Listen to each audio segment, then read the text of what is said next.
knows we are streaming on YouTube and recording. Our session will be on deaf and deaf blind accessibilities.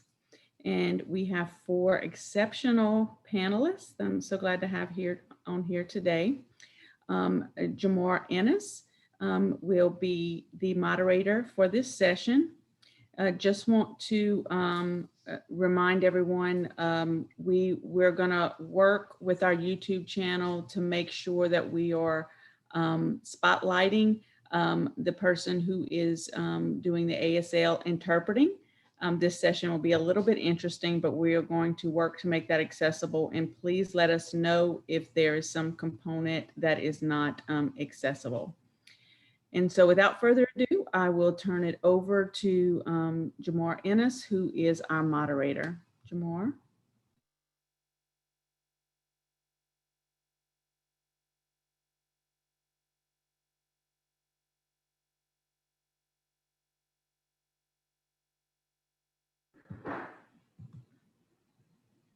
Jamar, we can't hear you.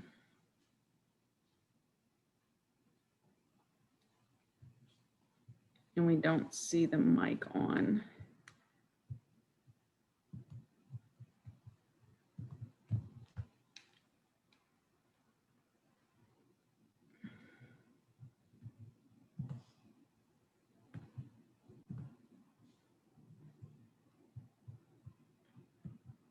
Let's see if Jamar is getting on now. Hey, Jamar. We can't hear you. He can't see your whole body. He'd like to see your whole body. And we can't hear you, Jamar. It doesn't show you have a mic. Oh, now I think you do. No.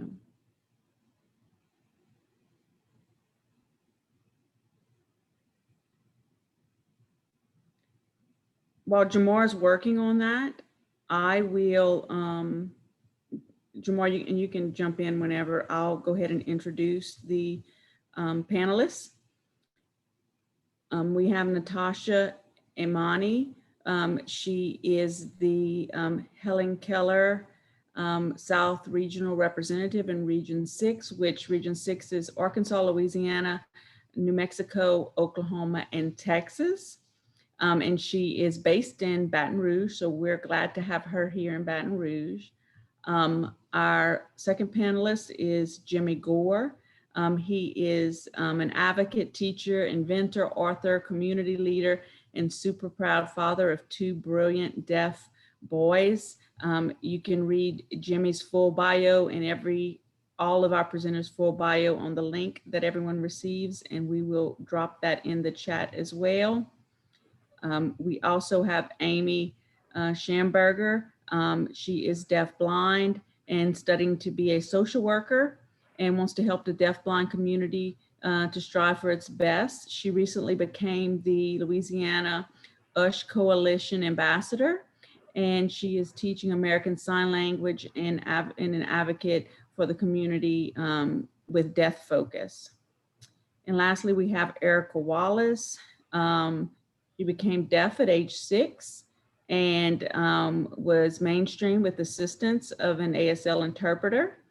She is a graduate of the Southern University in Baton Rouge with a bachelor's degree in criminal justice and a master's of science in investigation.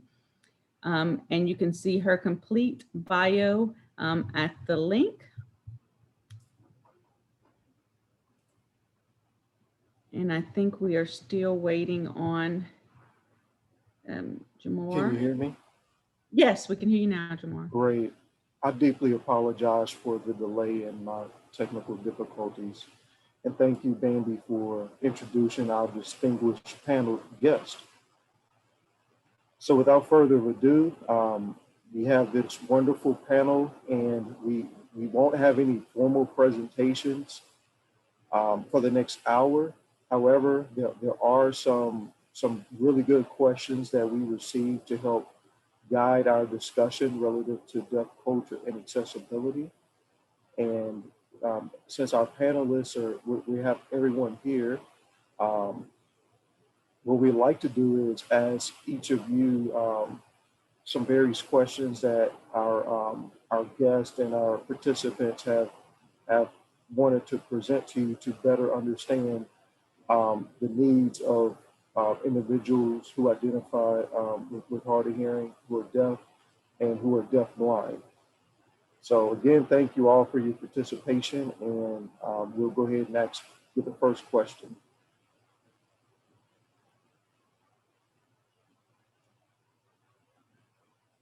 This first question goes to Dr. Jimmy Gore. I know you're not a doctor yet, but I know that you were working on your doctorate at some point in time. So I like to kind of distinguish you out as that. Here's the question: what are things that individuals from the deaf community believe is important for others to know about your experience?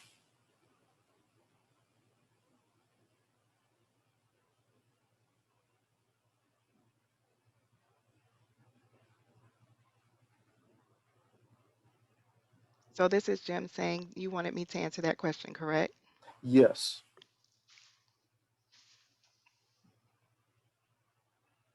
Okay, I want to make sure I understand that question clearly. Would you please repeat that question for me? Sure.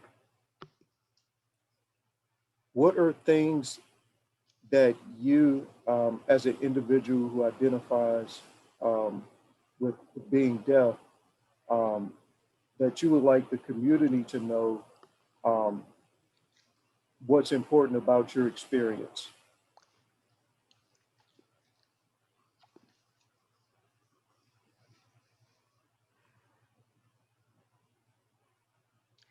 Well, yes, I would like everyone to know about the deaf community in Louisiana, um, that different rights as far as health insurance is concerned.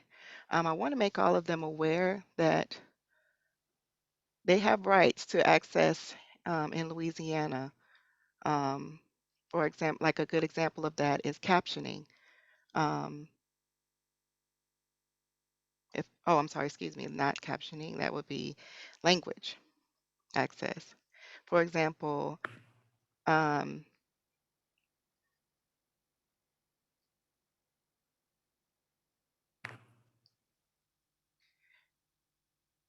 okay. Yes, and we are talking about captioning. If I wanted to have access to captioning, I would want all to have access. It would be standardized all the time, not just for one station or one channel. It's important that we have to stand up and advocate for ourselves. And it's important that all deaf know that they have that right and that they can advocate for that right to accessible communication via television. Thank you for that response, Mr. And if you'd Gore. like, I can clarify the question again for you, Jamar, Sure. if needed. Thank you. And at this time, I would like to ask Ms. Erica Wallace the same question. What are things that you believe, um, being an individual who's deaf, that you believe the community should know is important about your experience?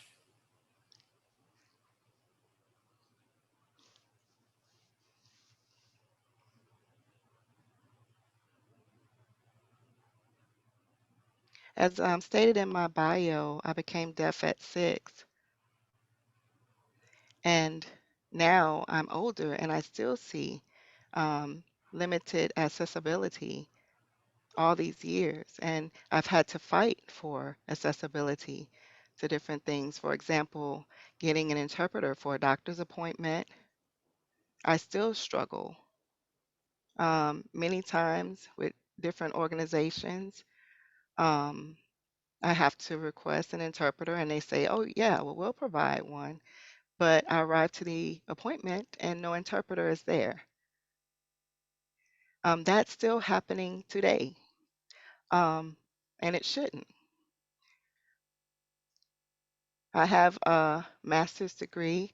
I have all I need for to be able to do my job skillfully, but I haven't been able to find what exactly what I need from each employer. Each company is different, and they need to understand that each deaf person functions differently. Even though it is deaf culture, each individual deaf person has their own specific needs.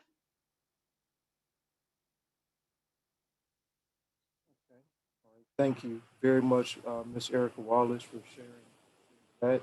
And certainly we want to come back to that later to um, discuss ways that our government, individuals who are in a position to change things, what can they do to better things?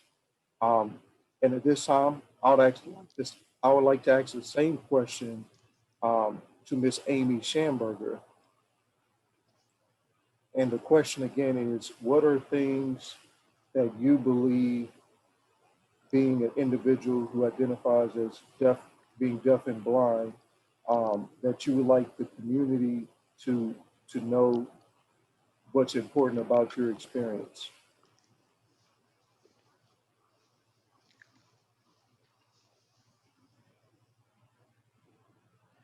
Okay, well, I grew up identifying as a deaf person, and I had different frustrations and barriers to that. Having an interpreter was an issue, having communication access at work. Um, and I find that the issues for blindness as well is even worse, even worse barriers that I'm facing. Um, we all know that there are different types of disabilities. Um, you know, naturally, all of us want equal access to communication. So, what I would like to share is that we can get that equality if all recognize that each person has different needs, and if they work with us, then we can be on that same level with everyone as a standard. Thank you for sharing those thoughts and perspective. Jamor, this is Bambi. Can I ask the panelists to please check the chat for information?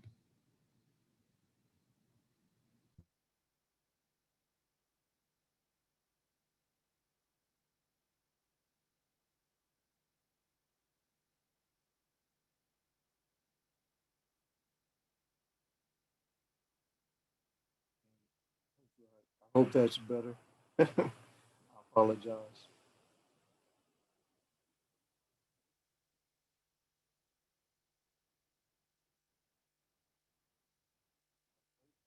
Our, is our distinguished panel ready to go? Yes, I believe so. And Mr. Gore has his hand raised.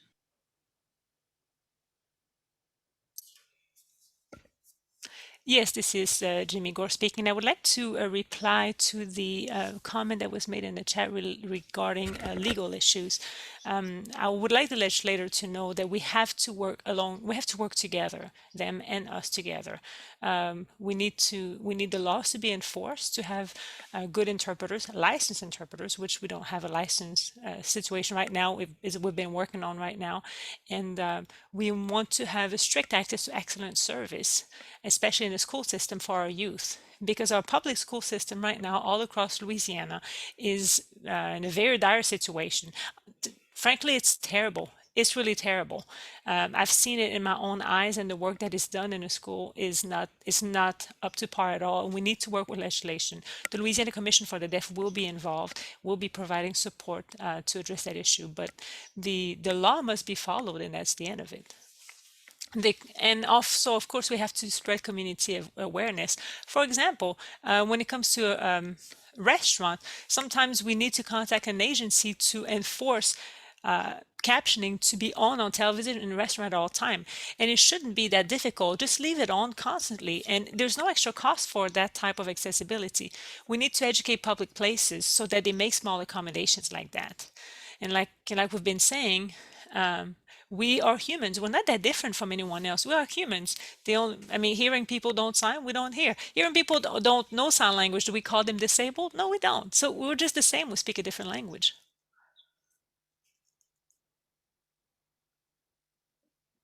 Thank you very much for answering that question. Of course, if there are any other questions, they'll be monitored. And for those who are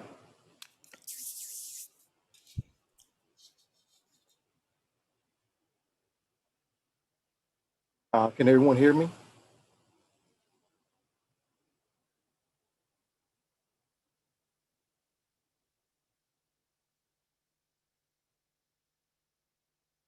Can everybody hear me a little bit better now?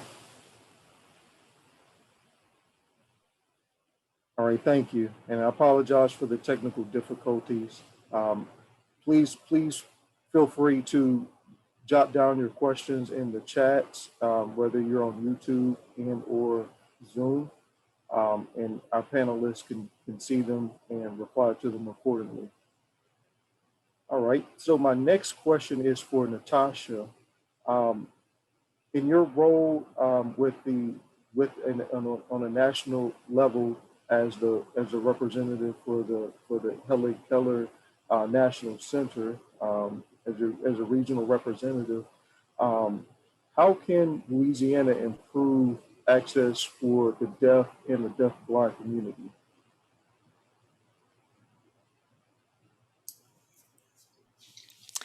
Okay, well, first of all, thank you for your question. I really have a long laundry list of improvements that can be done for specifically the deaf-blind community, because it is my role with HKNC to focus on the needs of the deaf-blind community. I personally represent 5 states, and I find it interesting that each state has some positive and has some areas for improvement. So focusing currently this month on the state of Louisiana, I can say that we are lucky that we have an SSP program, a support service provider program, which is amazing. Other states like Texas do not have this program. The SSP program definitely needs improvement, of course. It should be improved by sending out an SSP white paper, right? And by the way, SSP, we're talking about using protactile or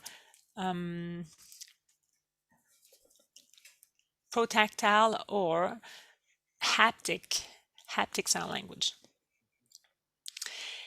And what that involves is describing the environment surrounding the deafblind individual. For example, whenever I enter a room with Amy Shamburger, if we go together, let's say to a race, I describe what the road looks like by touching her back. If the road is straight, I indicate that with a gesture of my hand, with my hand being straight on her back. If there's a curve, I indicate that by curving my hand in the direction of the curve and so forth. And so if Amy and I enter the room that is unfamiliar to her, I also physically describe the room on her back. I actually draw the shape of the room, indicate where the door is, which wall it is, how many people are in the room, where they're located, and so forth. It's a great mode of communication using the person's body, and it still allows me to guide her, and we can also pause where I can use sign language in the palm of her hand, but I can use physical description on her back as we are walking without needing to pause. This training is needed currently in Louisiana. It would be really nice to provide it to the SSPs. Also, we have a lot of individuals in Louisiana who currently are not employed.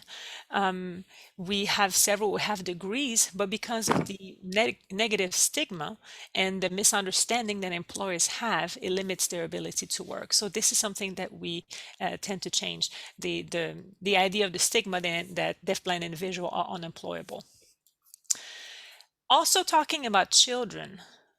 We've been discussing adults so far, but for children, we sorely need an Usher syndrome screening tool.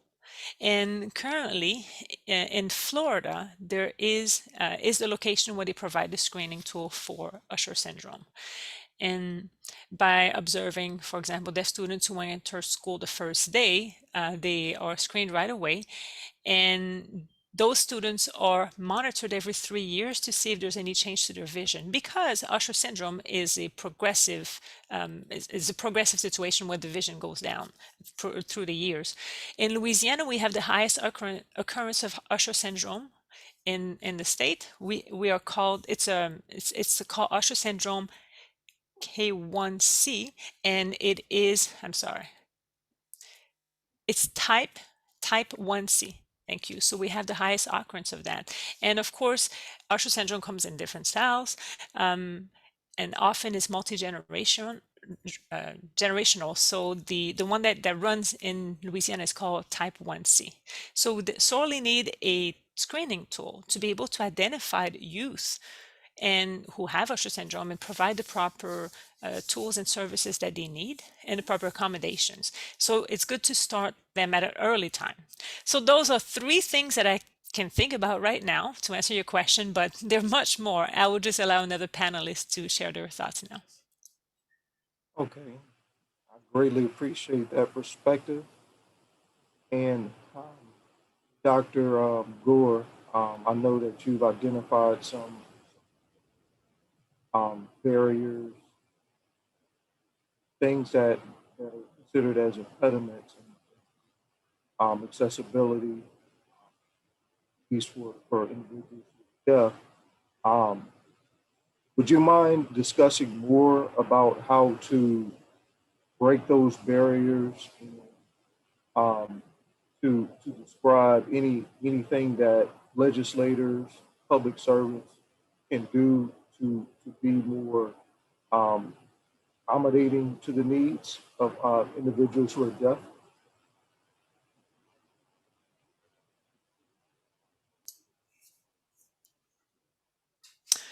Sure.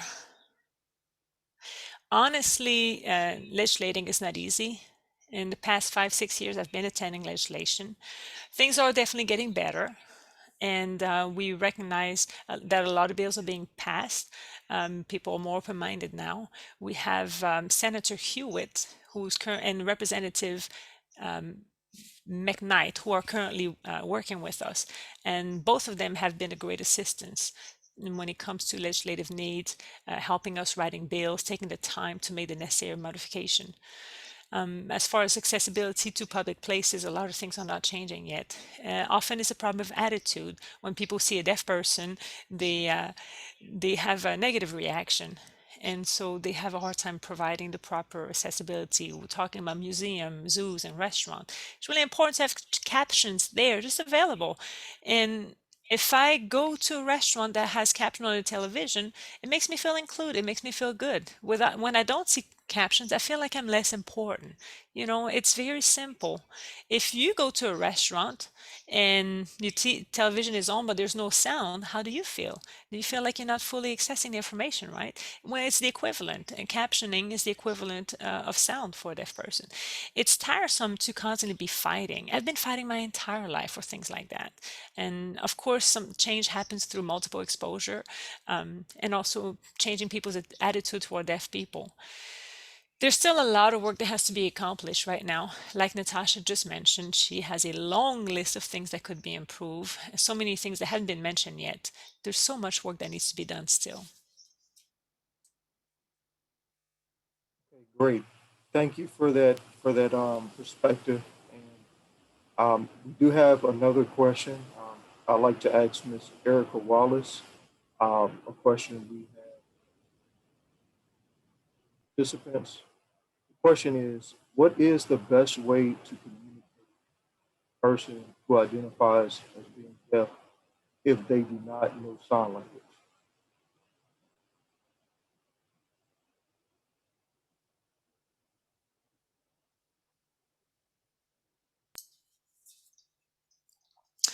Okay, well, really, the you have to take various steps, right? Some people use type of gestures have been developed at home. Sometimes they can be used with pictures. Pictures accompanied with sign language. With time and practice, the person can learn. It's very important that a person learns a visual language, because if a person is deaf, you can't entirely depend on observing lips and trying to read lips. Visual language is very important. Sign language classes are available and so forth. This is Jimmy Gore speaking. I would like to add to that, if that's okay. Do you mind, Jamar? Please. Perfect. It's very important that if a deaf person has hearing parents, well, let me pause a moment. I have two sons who are deaf. How did they teach them English? Well, I provided picture, wrote labels on objects in the house, chairs, and this is a chair. I put labels all over the house. I didn't just say the word chair.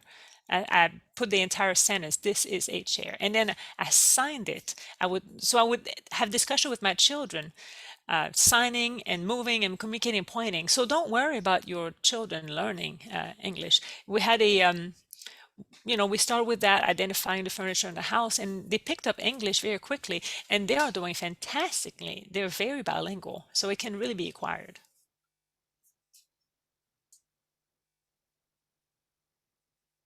Okay. All right. Thank you very much. Right. This next question has to do with employment. Um, we're going to we're going to transition back and forth, but please, our panelists, if you feel compelled to provide an answer to a question, um, please jump right in. Whenever a panelist has done answered a question, feel free to jump right in. So the next question is directed towards Ms. Amy Shamburger. What can be done to better assist deaf-blind community when seeking employment?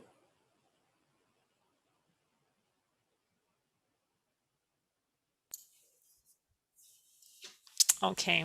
Well, I am deafblind, and I'm studying to become a social worker. I'm currently in college, virtually in college. And if I want to currently find employment, there's no transition service for me. So there's no transportation, I'm sorry. So how will I travel from that job to my home? The program might be great, but it has to be done personally. If I go grocery shopping, if I go to a doctor's appointment, is excellent to have an SSP service. But when it comes to work, that service is not provided. So once I graduate from college, I don't know how I will be able to have transportation to go to work. So Louisiana needs improvement when it comes to transportation, because that greatly affects the deaf community and also other disabilities as well. I want to work. I have a strong desire to work, but there are such a pile of barriers in front of me. It's difficult, but we need to find a way. And that's very important. Transportation is lifeline for employment to all of the essential services. So um, we definitely agree with what you're saying.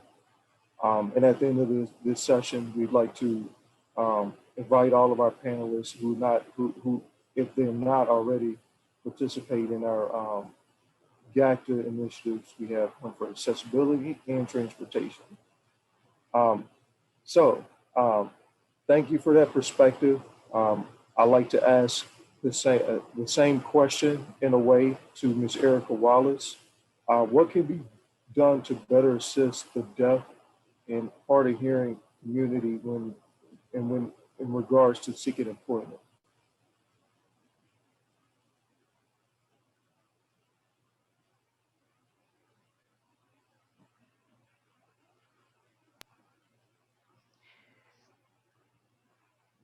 Be more willing to give them the opportunity to express themselves. Um, they may have their own idea of what type of work they may want. So, and they have a better idea of what they're capable of. So allow them to express themselves. Give them a chance. Jimmy is saying, we have the rehabilitation services, rehab services that assist. So we're accepting the fact that they have that responsibility to assist them in finding work. But deaf people are taxpayers, so they should have access. And it's not easy. You have maybe for the last 20 years, we had someone having trouble getting access to transportation to work. Um, and we're hoping that we can improve on this and in providing transportation to those who are needed to get to work. That's what we're hoping. Jamar, we have a question in the Q&A for Amy. Okay, great. I'm working off of 2 screens. Do you want me to read it? Oh, yes, please. That'd be great. Thank you. Okay. This is for Amy. Have you any issues with VRI, video relay interpreter, with DeafBlind? I know VRI is not equipment for DeafBlind. How do you deal with this when it happened to you? And this for Amy. For Amy.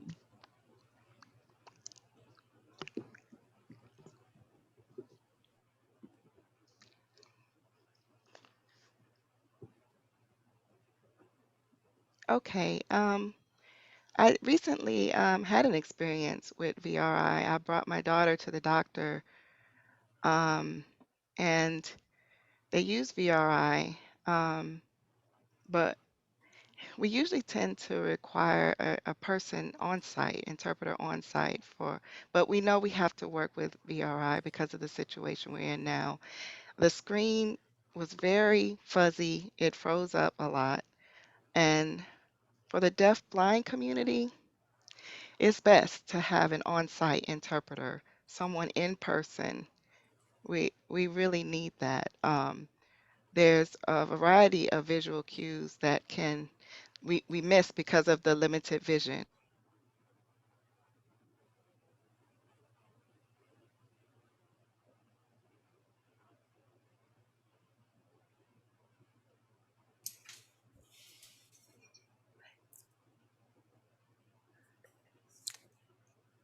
We're just trying to interrupt him just a moment. So if you can please, yeah, it's important to honor the needs of the deafblind individual. Excuse me, this is the interpreter speaking. The other interpreter's internet connection froze. Is it okay to ask Amy to repeat the last part of her answer? Amy.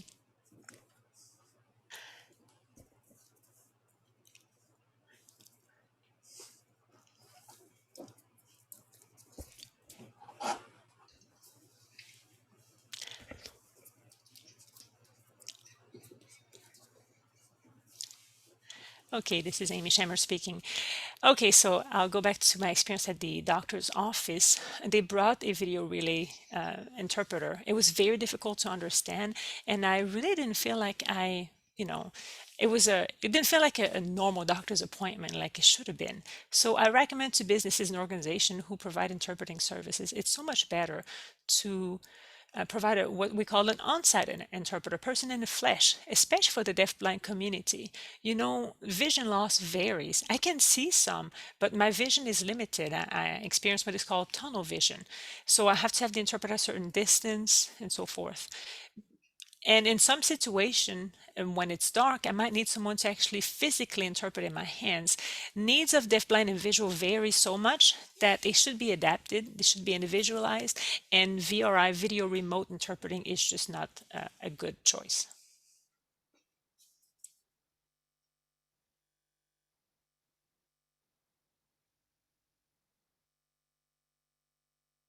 Jamar, I see Natasha has her hand raised. Okay. Yes, this is Natasha speaking. I would like to add to Amy's comment as well, because it was a wonderful question that was asked in the chat. What we have currently is deaf people who are aging, an aging population. Their vision is changing. My father has macular degeneration. And so what's happening is that his vision is becoming blurry in the middle. So when someone brings a video, an interpreter on an iPad or VRI, he's not able to see it. But he's still able to function, he's able to do things because he has some kind of vision. So we can't assume that he can see everything. For him, it's better to have an interpreter who's in person. It's better to have 3D with the ability to touch than a 2D interpreter on the screen. The deafblind community is so varied. Most people think that deafblind means somebody who's entirely deaf and entirely blind, have no sight and no hearing. But just like Amy mentioned, it's a fantastic example. Some people have low vision, but they're still able to see some. Just like my father, he can see, but one of his eye, the vision is blurry, kind of in the middle. Now, Amy is the opposite. She has Usher syndrome. That means that her field of vision is lessened, and at night she might be entirely blind. So if she's going in a room, for example, for an X-ray where the room is dark, she will not be able to see the interpreter specifically on a street on a screen. So she needs to have someone who's there in person. And so again, I want to emphasize that the needs of the deaf community varied. It's important to keep that in mind.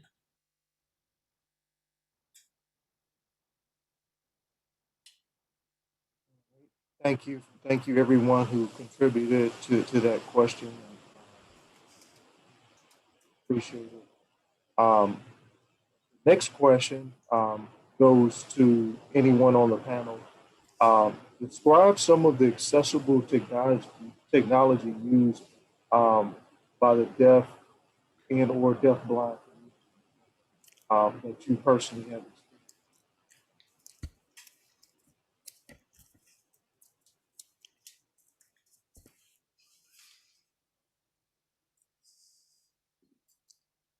This is a Jim. Well, somebody's going to go. This is Amy speaking. I have closed caption my television, actually on my laptop that I'm using, and also have a reader that enlarges the print. I slide a book underneath it, and I can read it on a large print on a screen. What else do I have? What else do I use? I also have a small device that uses captioning, kind of like a television, but it's small. So I use that when traveling. It's really useful when traveling. The words come up, and I can just read on the screen. I'm trying to think. Yeah, that's about it. That's what I use now. Yeah, for people with vision loss, we definitely have more equipment, but we need more. We need more technology. This is Jimmy Gore speaking. For me, the technology that I use, I would say some of it is good, some of it not so much and needs improvement. Some people, for example, detest VRI, video remote interpreting. I don't hate it. To me, I think that it has some uses. And it can be useful. It has to be worked on, but it needs to be improved. The screen is too small. Sometimes it's blurry. We need to have a sharp image, a large screen, a clear glass where the hands are clearly visible. In a doctor's office, for example, sometimes they have, if I go to a doctor's office for something minor, then I don't mind. I don't mind using a video remote interpreting. But if I go for an emergency, no, thank you. I don't bring me a VRI. Or if a person has Usher syndrome, just like Amy explained, it's not a good fit for that person. The Governor's Office of Disability can help us by spreading awareness on these topics. Let people know, share the information, and that will assist us. If we maybe we can have a contact person at GODA that we can contact and file a complaint with, and you all could represent us. That would be fantastic. But yeah, definitely we have some improvement that are needed. I have I've seen some older elderly deaf people who have never seen text messages, have never seen any kind of technology, and for them it's all new. The world is changing greatly. Technology sometimes can be good, sometimes still needs improvement. Great, thank you. Erica, did you have any technologies that you maybe use that you want to um, share with our participants, good or bad, that you want to discuss?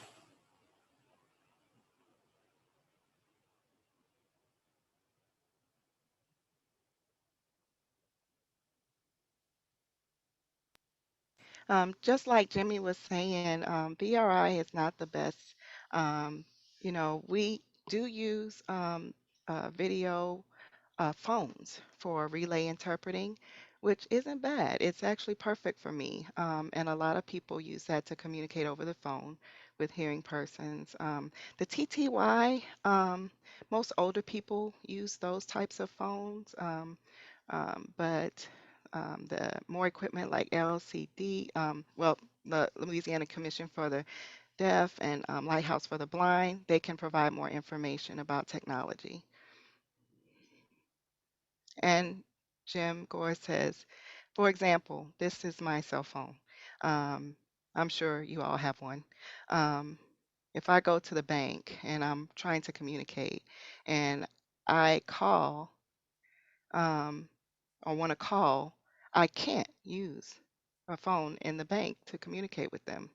If I communicate and I can use sign language. If I'm in the same room with the person I'm trying to call, it's against the law. The FCC doesn't allow it. So I would have to go outside or go to a different room in order to communicate with the person that's right across the counter from me. That's a joke. So that's something on the federal level that needs to change. And I just really have some frustrations with that. Tasha, Erica's saying some places do allow you to call um, and they'll use DTTY. But I'm like, it's 2021. I shouldn't have to use TTY to get in touch with certain companies. So that's something that needs to be revised or gotten rid of altogether. Jim, he said that some people who are deaf and hard of hearing still do use text telephones to communicate. So it's kind of an issue there.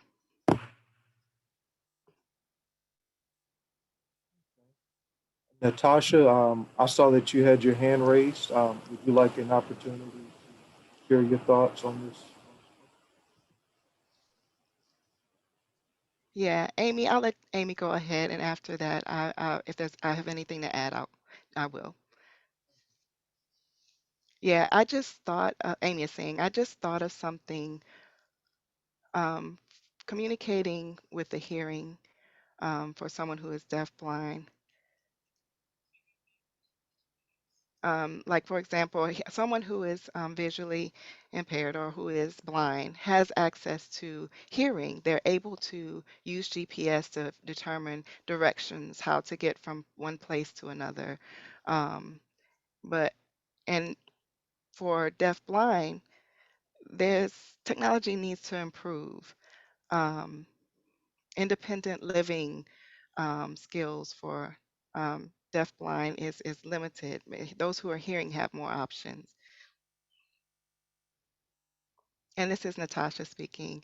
Just to add to what Amy is saying, there's something called APS, automated pedestrian signal, and it connects with the traffic lights. So for example, if a blind person has a pager on them, when they press the signal in order to get the walk signal to cross the street, the actual pager will vibrate. Um, but for a deaf blind, someone who's completely deaf blind, of course, they have to have a support service provider to, walk with them across the street. But that's just one technological advancement that we have. Another is,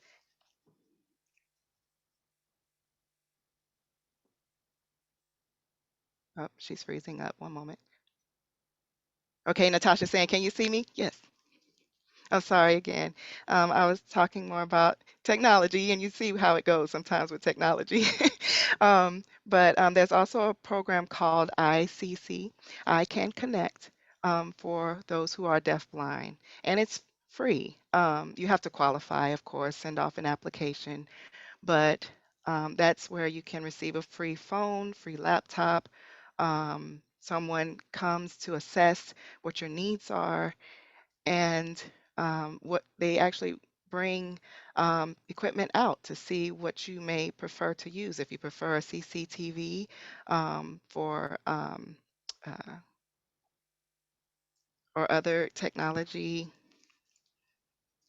different types of technology or equipment that is provided through that program, the I Can Connect program. So it's really an awesome program where they can get these this technology assistance for free. Jimmy, please.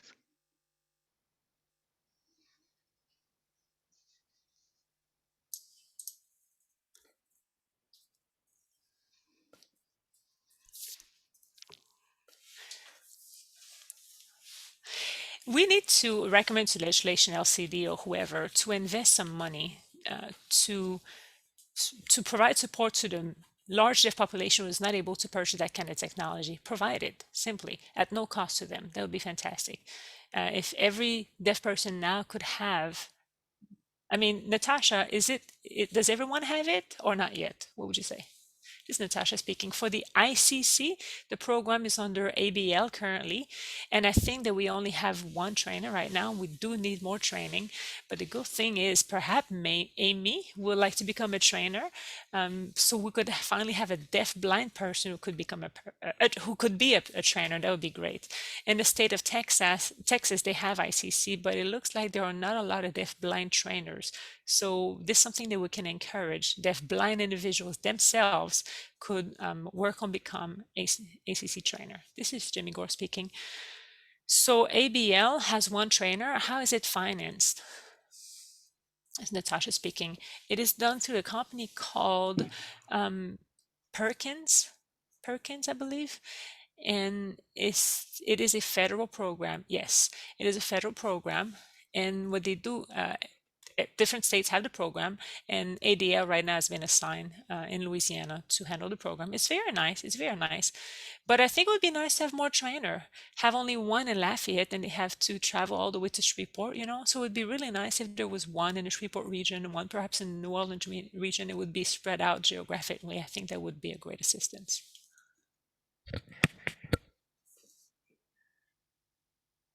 And this is Bambi. We have a question from YouTube. And I think it's in regards for the Commission for the Deaf, but I may be wrong.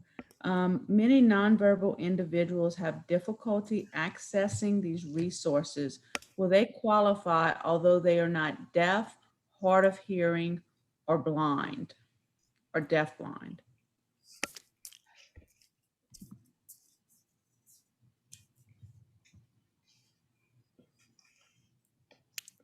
This is Natasha speaking. Well, let me share something. The Helen Keller National Center has a program. We have a deaf-blind immersion program, experience, I'm sorry. And that program is for deaf-blind individual and with other disability. And we have some trainers too. And some people with vision or hearing loss, people with autism, people with other disabilities can also qualify to attend the training. Most of them might not be able, might not have what we call formal communication. So we use behavior to demonstrate the training. That needs to be changed.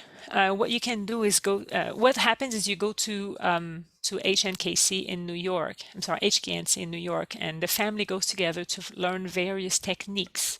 And the entire family is taught formal communication techniques, get a medical schedule, and there's all sorts of educational support that happens there.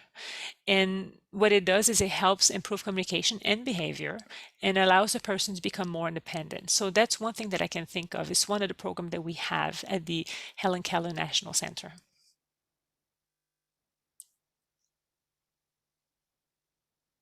Okay. All right. This is Jimmy Gore speaking. I'd like to ask a question.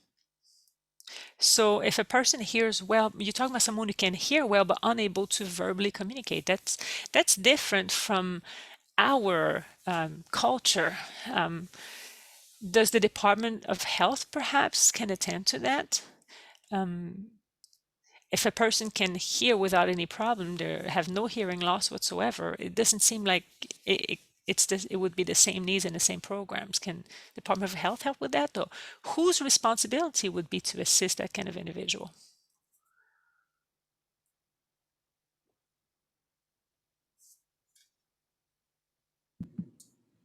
Is an interesting question. So Jimmy, I don't know who you were asking that question to, but for those individuals that you described, first off, if they're children or they're in, an education setting, then they should be able to get the supports and services that they need. And also they should be able to get those supports and services and therapies through their health plan.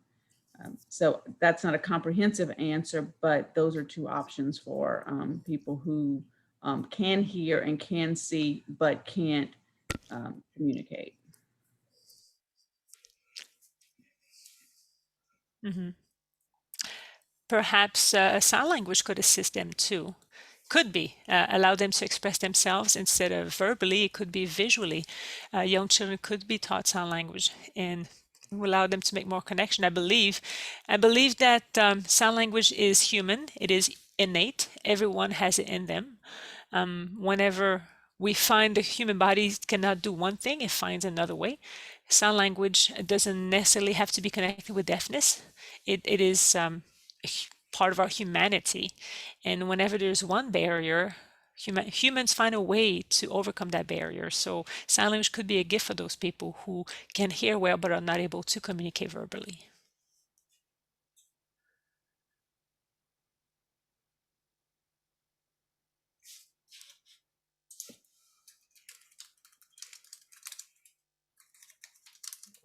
All right. Thank you, everyone, for answering questions. And are there any other questions in the chat or YouTube link? Jamar, we have some questions from Tony, and I think just to kind of boil it down in a simplicity is that many of us that are listening in today or tuned in today do not have experience with deaf or deaf blindness, either personally or as a family member or professionally. What can we do as supporters, as allies to the deaf and deafblind community to help those citizens who are deaf and deafblind to be able to live a fuller life and have access to what they need to live that full life? And that's for any of the panelists. Great question.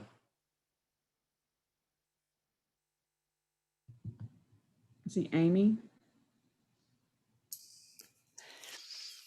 Sure. I'm thinking that people, state government, one thing that is important to be done is education and spreading awareness. When our culture is understood, when there are resources, when there's better understanding of the deaf community, that communication is possible. So many things that need to be known. We just need to provide accessibility, provide, for example, workshops, training, sensitivity training. What else? To be aware of the resources out there, perhaps list the resources on your website, how to connect with the deaf and deafblind communities, have a Q&A perhaps, different ways of helping individuals, yeah.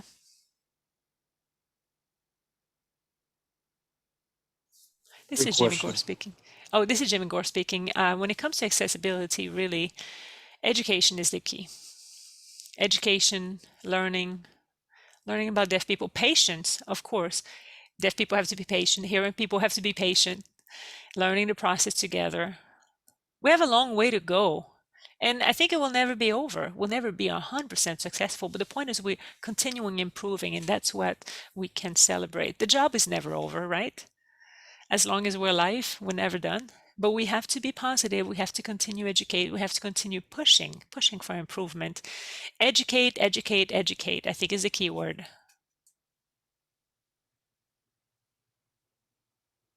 I think the last and final question, are there any more questions from the chat? The last question was, for any of the panelists, please identify any groups, organizations, um, or programs that will assist the community in their pursuit of education, understanding um, the deaf, hard of hearing, and or blind deaf individuals who identified. Um, so it could be any state, national coalition, or any group that's designed to educate the public.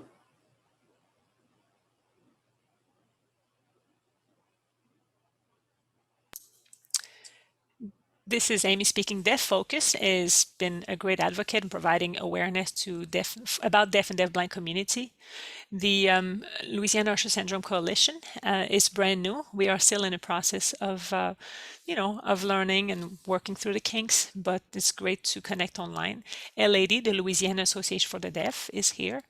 The Louisiana Association for the Deaf. I don't want to spell it out. Helen Keller National Center is another one. Any more? Does anyone have anyone? This is Jimmy. The New Orleans GODA, GODA in New Orleans. There are different organizations, small organization association that work with different levels of the government where people can attend meeting and spread awareness. I have been the president of the Louisiana Association for the Deaf. Louisiana Association for the Deaf has a rich history. It was established, I believe, in 1901, and there was a deaf board, deaf member since the 40s. It's a very rich history, and they were fighters, amazing fighters. The things that they've done, they've accomplished, you can read about that, what they've done for the children, for the employment. They were a strong organization at the time. Things have changed throughout the years, but my hope is to go back to that power, to that force that they were to be reckoned with at the time. I want to, as an organization, my goal is to improve our website. We are connecting with deafblind individuals, and we're finding out that our website is now well accessible visually, so we want to make improvement there. We want to educate people to include more members of our deaf community to work together. Oh, and also, Deaf Focus as organization is a good resources. This is Amy speaking. Yes, those organizations, LAD is a great resource to help the deaf and deafblind community. Natasha has her hand raised.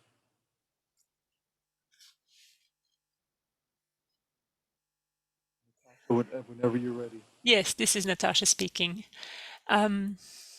Right now, we have free courses on the Helen Keller National Center, free courses that are typically you have to pay for them, but there's so much information that is free right now.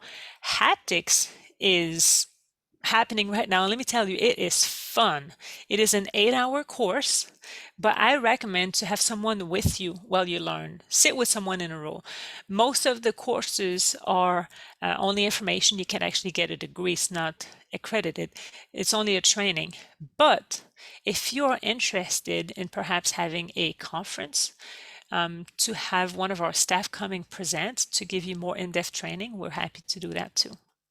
Jimmy Gore saying, yes, this is very good, very good. Amy has another comment. This is Amy speaking. Yes, I'd like to add, if I can, I want to make sure the interpreter is ready. Yes, I want to add to what Natasha mentioned in Louisiana DeafBlind Coalition in the haptics training. We don't have a lot of SSP, support service providers. So some SSPs like to use that in other states, but here we need more pro-tactile and haptic training.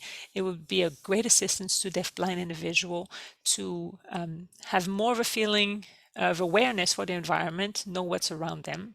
For example, if a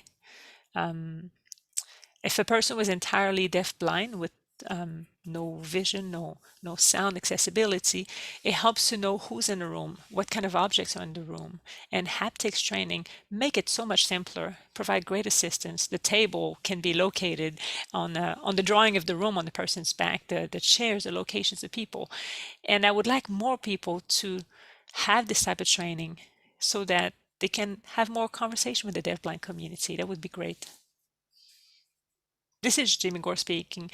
Before we close, Natasha, would you please send me the link to that? I'd appreciate it.